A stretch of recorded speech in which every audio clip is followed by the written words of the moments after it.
Bueno, primero tenemos que centrar el tema de qué es lo que estudiamos o a qué nos referimos cuando hablamos de ciencia o ingeniería de materiales, es también tecnología.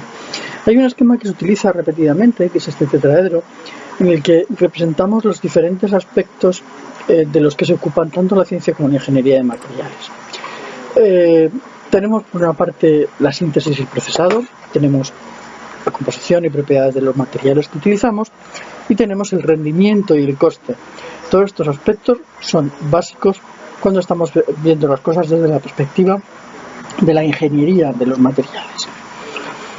Por otra parte, también podemos fijarnos en la composición y las propiedades, en la síntesis y el procesado desde un punto de vista también básico, pero además relacionándolo y estudiando la microestructura de los materiales, es decir, cómo son por dentro los materiales.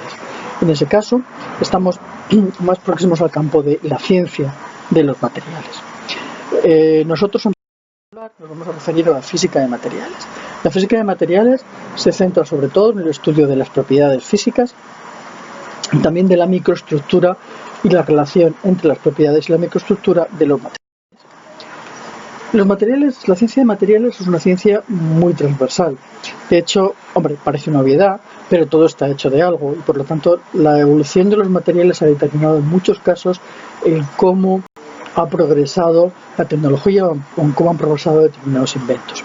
Bueno, desde luego podríamos fijarnos en muchos, pero hay uno que me parece especialmente curioso porque no es el primero que uno pensaría y es el endoscopio.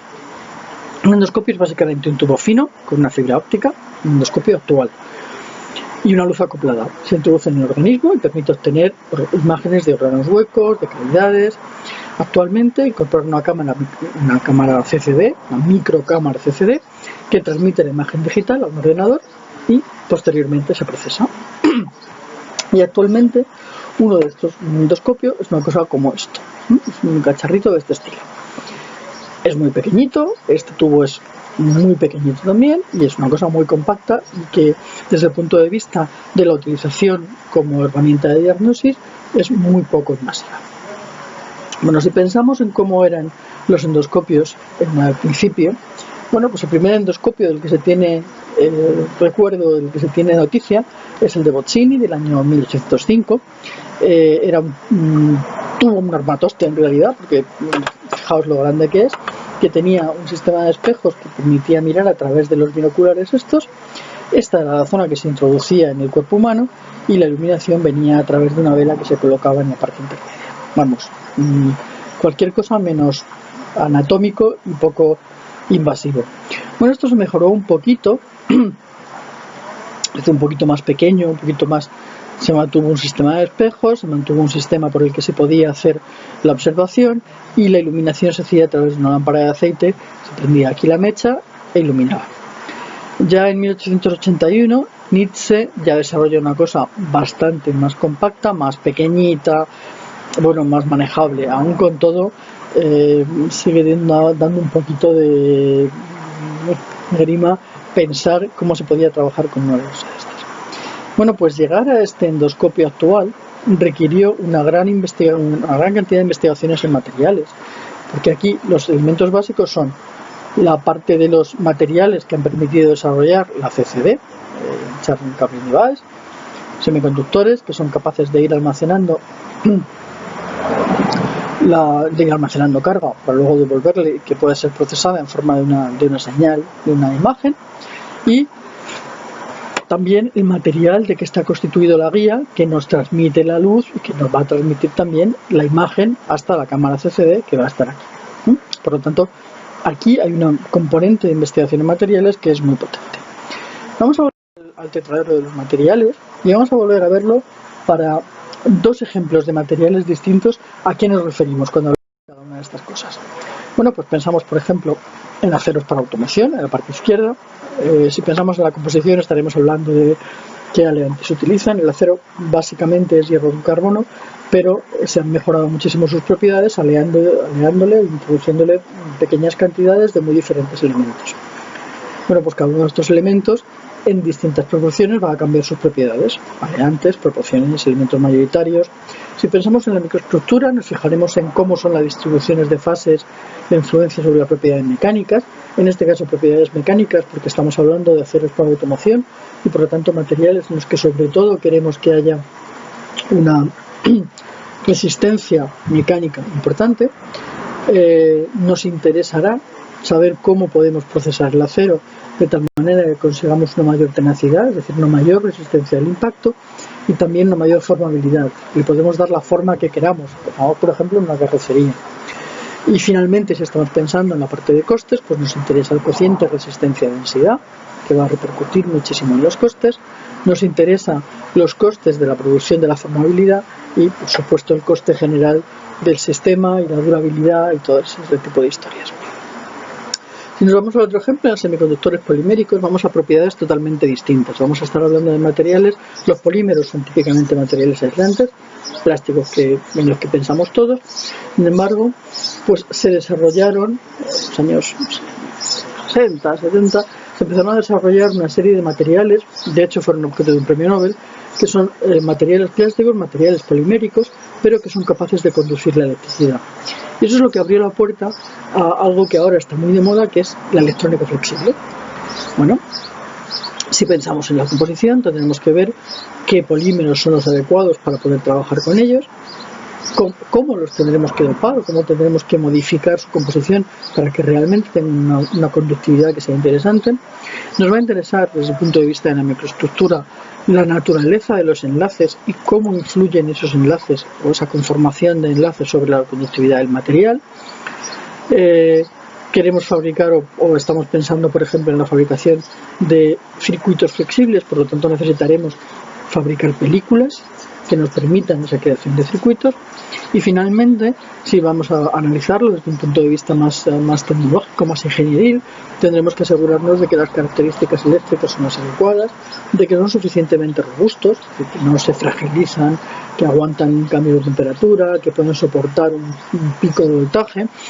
Y además tendremos que ver cómo son sus costes de fabricación, en particular en este caso en el que estaríamos entrando en competición con una tecnología de fabricación de circuitos que ya está muy bien asentada, como es la de los circuitos de silicio, pues tendríamos que comparar los costes de fabricación con los del elemento más tradicional, que es el de silicio.